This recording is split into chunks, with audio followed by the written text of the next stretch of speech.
મહીસાગર જિલ્લામાં આવેલ સંતરામપુર તાલુકાના સિમલિયા ગામે વિદ્યાર્થીઓના પુસ્તકો સળગાવી દેતા વાલીઓએ શાળાએ આવીને હોબાળો મચાવ્યો હતો। મળતી વિગત મુજબ સંતરામપુર તાલુકાના સિમલિયા ગામે થોડા સમય અગાઉ ભારે વરસાદ પડવાના કારણે વિદ્યાર્થીઓના મકાનો શાળાથી દૂર હોવાને કારણે પાઠ્યપુસ્તકો અને દફતરો વરસાદમાં પલળી ન જાય તે માટે શાળામાં દફતર મૂકીને દેવામાં આવતા હતા, પરંતુ 2 દિવસની રજા પડતા વિદ્યાર્થીઓ આવીને દફતર અને પાઠ્યપુસ્તકો શાળાની અંદર શોધખોળ કરતા મળી ન આવ્યા હતા।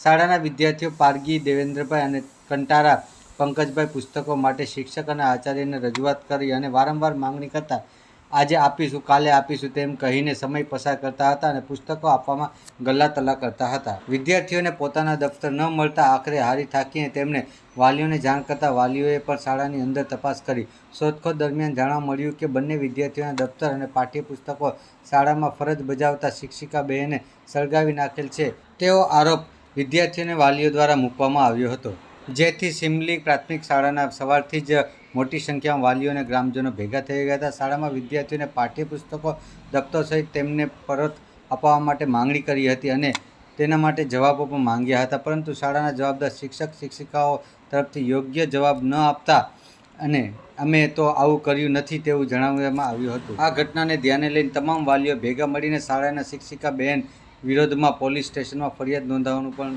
કાર્યવાહી કરી હોવાનું જાણવા મળી રહ્યું છે। રિપોર્ટર અમીન કોઠારી, વાત્સલ્યમ સમાચાર, મહીસાગર।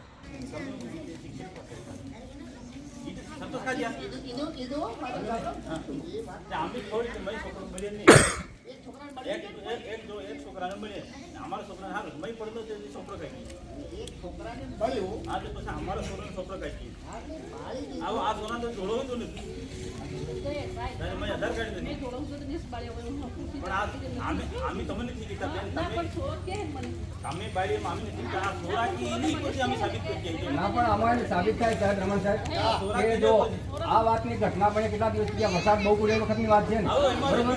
તો આટલા દિવસ સુધી તમે છોકરાને ભણાવી જ નથી, એનો મતલબ એ થયો તમે ભણાવી હોત તો છોકરાને પુસ્તકો આ છોકરા લઈને બેઠા ને ક્યાં તમારા પુસ્તકો એટલું સાબિત કરી શકતા ને, બરોબર? આના ઉપરથી સાબિત થાય છે છોકરાને યોગ્ય ન્યાય મળવો જોઈએ, બરોબર?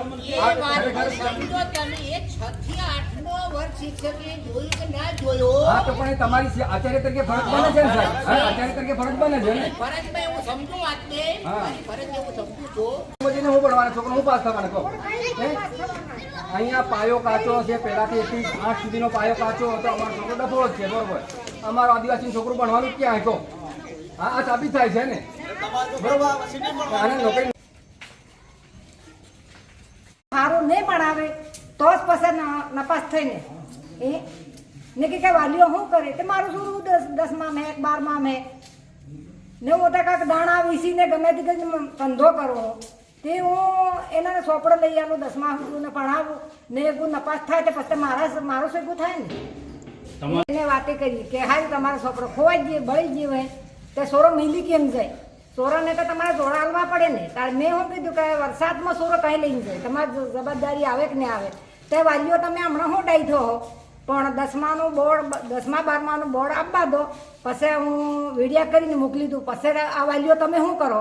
મેં કીધું ઊભી રહેજે બેન એમ કીધું ને કેને કીધું? જસોદાબેન કાલે એવું કીધું મને, એટલે એવી મને ધમકી આલે તારે સોરાને હું ધમકી આલે એમ કહેવાનું અમારે। શું નામ છે? મારું મણીબેન।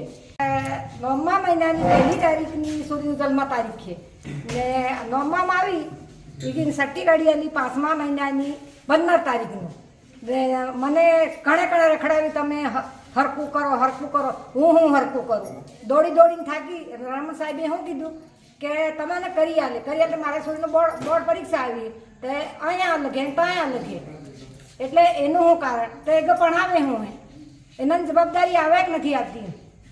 દિવસો થઈ ગયા છે તો આચાર્ય સાહેબ અને જે વર્ગ શિક્ષકે ધ્યાન દેવું જોઈએ કે 15 થી 20 દિવસ થઈ ગયા તો છોકરાને એમને ભણાવીશું હશે આ દિવસ સુધી, બરોબર?